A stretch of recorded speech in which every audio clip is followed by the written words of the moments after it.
Student, आज मैं class 10th की केमिस्ट्री का चैप्टर नंबर 13 का जो टॉपिक स्टार्ट करने जा रहा हूँ उसका नाम है न्यूक्लिक एसिड। ये टॉपिक बहुत ज़्यादा इंपॉर्टेंट है, इसमें दो सब टॉपिक शामिल हैं।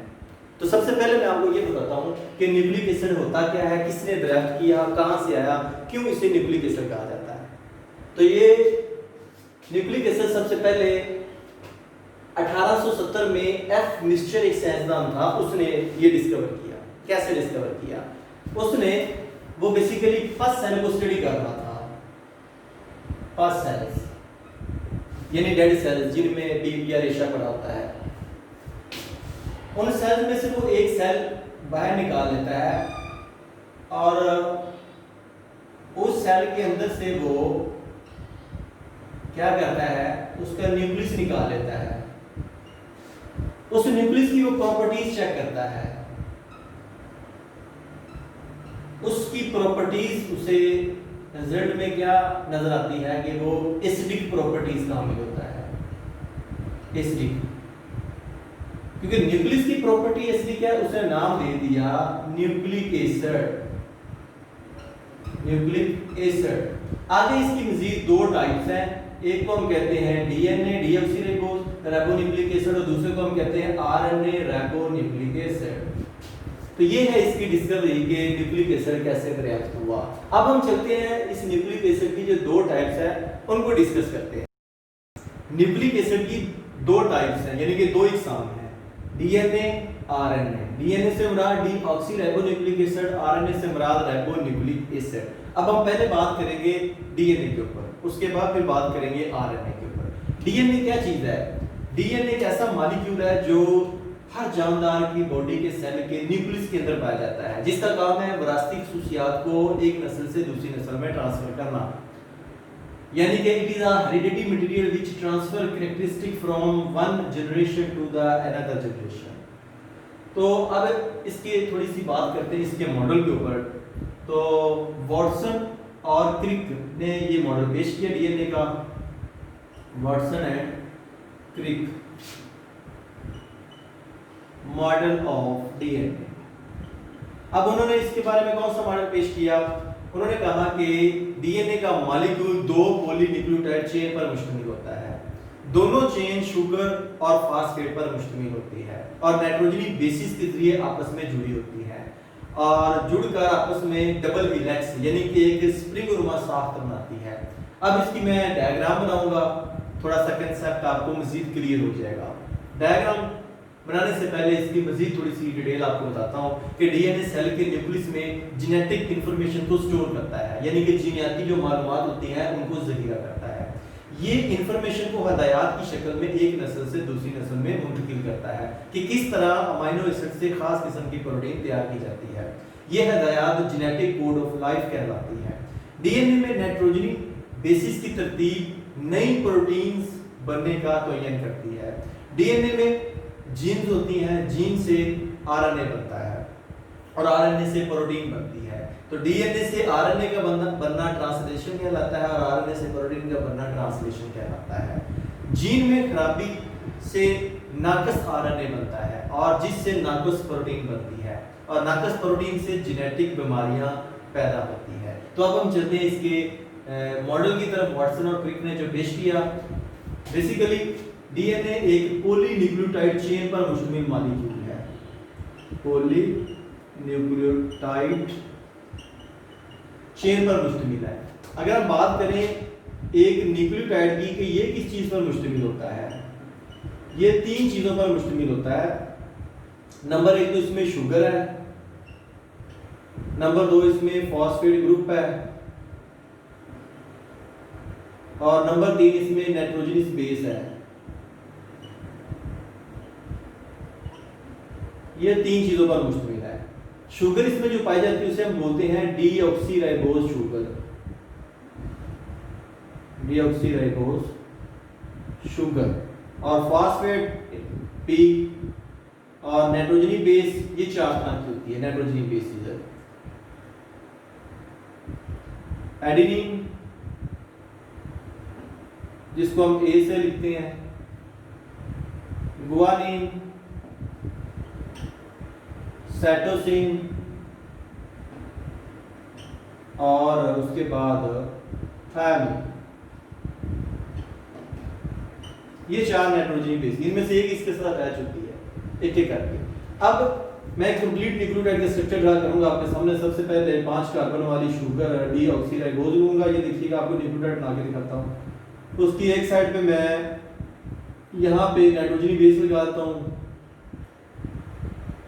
यहाँ पे जो मर्जी आप लगा, एडेनिन, गुआनिन, साइटोसिन, थायमिन लगा सकते हैं। एडेनिन और गुआनिन डबल रिंग स्ट्रक्चर पर मुश्तमिल होती है और साइटोसिन और थायमिन सिंगल रिंग पर मुश्तमिल होती है यहाँ पे। और यहाँ पे लगाना है हमने फास्फेट ग्रुप पर।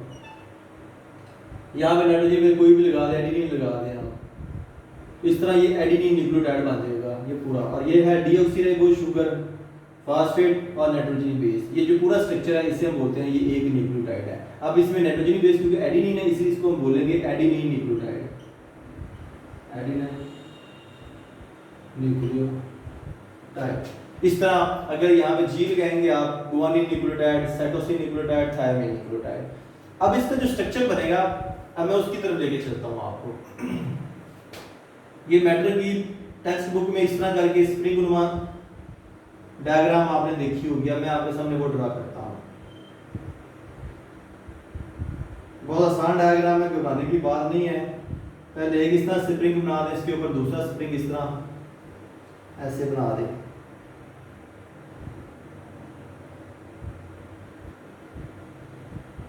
ये देखिए, अब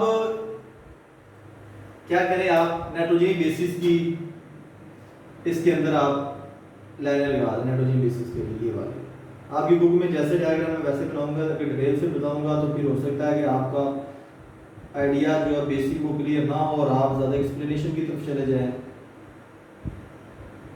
तो आपको सिर्फ बेसिक आइडिया देना है। नेक्स्ट डीएनए पे जो लेक्चर है मेरा वो आप सुनेंगे, उसमें सारी डिटेल आपको मिलेगी। अब ये जो नाइट्रोजन बेस है यहाँ पे आप लिख सकते हैं ए टी जी सी, इसको आप रिपीट करते जाएं। ए टी की जगह पे टी ए लिखें, जी सी की जगह पे सी ट्रिपल बॉन्ड जी, फिर दोबारा रिपीट करें ए टी जी सी, फिर दोबारा इसको रिपीट करें जी सी के बाद T A C G, C triple bond G. ये नाइट्रोजन बेसिस है। तो आगे बुक में सिंपल से लिखा हुआ यहाँ पे कि ये क्या है जी, बेसिस है। और एक नाइट्रोजन बेस से दूसरी नाइट्रोजन बेस के दरमियान में अगर आप देखें तो आपको क्या नजर आएगा, यहाँ पे फास्फेट। और ये नाइट्रोजन बेसिस है, यहाँ पे शुगर के जरिए आपस में ये लिंक की हुई है।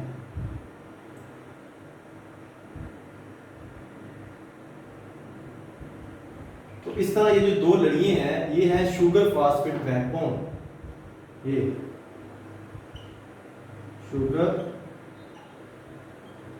फास्फेट बैकबोन, यानी इसके बेसिक जो स्ट्रक्चर बना रही है लड़ियों का वो शुगर और फास्फेट मिलकर बना रही है। और आइडिया क्लियर करना तो और आपको सिंपल मैं ड्रॉ करके दिखाता हूँ। ये बिल्कुल इसी तरह ही है जिस तरह हम एक लेटर लाइक एक सीडी का हम इस्तेमाल करते हैं। देखिए हो ना सीडी का, नहीं देखी तो सीडी भी दिखा देते हैं आपको। बेसिकली ये डीएनए का मॉलिक्यूल एक सीडी की तरह का मॉलिक्यूल है। ये देखिएगा, सबसे पहले आपने देखा होगा दो बांस होते हैं एक सीडी के अंदर। ये दो बांस मैं वो बना रहा हूँ और दरमियान में जो पौधे होते हैं जिस पे पाँव रख के ऊपर की तरफ चला जाता है, चढ़ा जाता है, ये मैं वो बनाने लगा हूँ आपके सामने। 4 पौधे काफी मेरे ख्याल में, ठीक है। अब आपने क्या करना है, इन पौधों में नाइट्रोजन बेसिस लिख देनी ए टी जी सी। ये ट्रिपल बॉन्ड हाइड्रोजन बॉन्ड है। मैंने को डॉटेड लाइन लगाना, डॉटेड लाइन चाहिए क्योंकि ये हाइड्रोजन बॉन्ड है। शायद आपको क्लियर नजर ना आए इसलिए मैंने जल्दी से इसकी मैंने आपको सॉलिड किस्म के बॉन्ड यहाँ पे शो करवा दी। टी ए सी जी, यानी कि आप जब लिखेंगे तो ए को डबल हाइड्रोजन बॉन्ड के जरिए जोड़ेंगे टी के साथ और सी जी को ट्रिपल बॉन्ड के जरिए जोड़ेंगे सी के साथ। ये हाइड्रोजन बॉन्ड है। यहाँ पे शुगर है, जो किल लगे होते हैं ना इसके अंदर बांस के अंदर जिससे पौधे अटैच होते हैं, वो किल जो है वो शुगर के हैं, आप यूँ समझ लें। और दो शुगर के दरमियान में आपको यहाँ पे फॉस्फेट P मिलेगा, ये देखिएगा। तो ये आपके सामने, इसको अब ये देखिए डबल ट्रिपल बॉन्ड आ रहा है। अगर आप दो धागे ले लेना, एक के ऊपर थोड़े से बल दे दें, एक को वाटर चढ़ा दें, दूसरे को वैसे, अब दोनों को पकड़ लें, आप यूं देखिए, आप देखेंगे एक दूसरे के ऊपर यूं रैप करेंगे। सेम इसी तरह बॉन्डिंग पे डिफरेंट है। जब ये इसी तरह लीनियर नहीं होगा, फौरी तौर पे अपने आप को ये इस तरह डबल हेलिक्स की फॉर्म में चेंज कर लेता है। तो ये सिंपल सा मैंने आपके सामने मॉडल ड्रा किया है डीएनए का। और इधर आरएनए जो है राइबोन्यूक्लिक एसिड है, ये शुगर जो राइबोज शुगर पर मुश्तमिल होता है, जबकि जो डीएनए ये डीऑक्सीराइबोज पर मुश्तमिल होता है। फास्फेट दोनों में सेम रहता है। नाइट्रोजनी बेस इसमें भी 4 है, उसमें भी 4 है, एक का फर्क है। इसमें एडेनिन, डीएनए में एडेनिन गुआनिन साइटोसिन थायमिन है, आरएनए में एडेनिन गुआनिन साइटोसिन और थायमिन की जगह यूरासिल आती है, ये डिफरेंस है। ये दो लड़ियों पर मुश्तमिल होता है, ये आरएनए सिंगल लड़ी पर मुश्तमिल होता है। तो डीएनए जेनेटिक हदायत को मुंतकिल करने के लिए आरएनए बनाता है। आरएनए आपको पता 3 तरह के होते हैं, messenger RNA, transfer RNA, ribosomal RNA. RNA नई प्रोटीन बनाने के लिए जेनेटिक जो हदायत होती हैं उनको वसूल करता है, पढ़ता है और डिकोड करता है और इन्हें इस्तेमाल करके नई प्रोटीन बनाता है। बस आरएनए नई प्रोटीन बनाने का जिम्मेदार है। तो ये आरएनए है जिसके ऊपर हम बात कर रहे हैं अभी। तो एक और बात क्लियर करता चलूं कि डीएनए ने जब भी कोई काम करना होता है ना, तो क्योंकि ये डबल हेलिक्स होता है, दूसरा स्ट्रैंड होता है, ये पहले क्या करता है, आरएनए बनाता है। और आरएनए, डीएनए से आरएनए का बनना ट्रांसक्रिप्शन कहलाता है। और ये जो आरएनए बना है ये उसके बाद बनाता है प्रोटीन। अब आरएनए बेसिकली 3 तरह के होते हैं, मैसेंजर आरएनए जो पैगाम लेके जाता है, ट्रांसफर आरएनए जो अमीनो एसिड को रीअरेंज करता है, और राइबोसोमल आरएनए जिसके ऊपर ये मैसेंजर आरएनए, ट्रांसफर आरएनए को सीक्वेंस में लगा के आगे प्रोटीन तैयार करता है। तो आरएनए से प्रोटीन का बनना ट्रांसलेशन कहलाता है। ये प्रोटीन आगे जिस तरह की बॉडी को जरूरत होती है वैसी प्रोटीन डीएनए जो है वो बना देता है ऑर्डर के जरिए। तो ये सिलसिला जो होता है ये फॉर लाइफ पूरी जिंदगी में इंसान की बॉडी में चलता रहता है। डीएनए जो है वो कंट्रोलिंग सेंटर है हमारी बॉडी का, जिस चीज़ की कमी होती है वो आरएनए बनाकर आरएनए से फिर प्रोटीन बना देता है। तो इस तरह ये सिलसिला जो है ना वो आगे चलता रहता है। तो ये आज का हमारा सिंपल सा टॉपिक था डीएनए और आरएनए। इससे पहले हमने बात की थी न्यूक्लिक एसिड के बारे में। तो मैं उम्मीद करूंगा ये सिंपल जो मैंने मैट्रिक लेवल पे आपको कंसेप्ट दिया है आपको समझ आ चुका होगा। अगर आपके ज़हन में कोई भी क्वेश्चन हो तो आप इस वीडियो के नीचे जो कमेंट बॉक्स है वहाँ अपना क्वेश्चन को कीजिए। अगर ये वीडियो पसंद आई इसे लाइक करें, दोस्तों के साथ शेयर करें, ताकि जिस तरह आपने घर बैठे न्यूक्लिक एसिड के बारे में सीखा आपके दोस्त भी सीख सकें। और अगर आपको डेली की बुनियाद पे लेक्चर वसूल नहीं हो रहे तो आप फौरी तौर पे इस वीडियो चैनल को सब्सक्राइब करें, साथ बेल आइकन का बटन है वो दबाएं, ताकि डेली की बेस पे जो लेक्चर अपलोड करो वो आपको मिलता रहे। तो बहुत ज़्यादा शुक्रिया अदा करूँगा आप बच्चों का, दोस्तों का, कुलीग्स का और टीचर्स का, ख़ास तौर पे जो इन हालात में बच्चों को ये वीडियोस फॉरवर्ड करते हैं ताकि वो घर बैठे सीख सकें। तो इन अल्फाज के साथ नेक्स्ट वीडियो तक आपसे इजाज़त चाहूँगा। अपना बहुत ज़्यादा ख्याल रखिएगा। अल्लाह।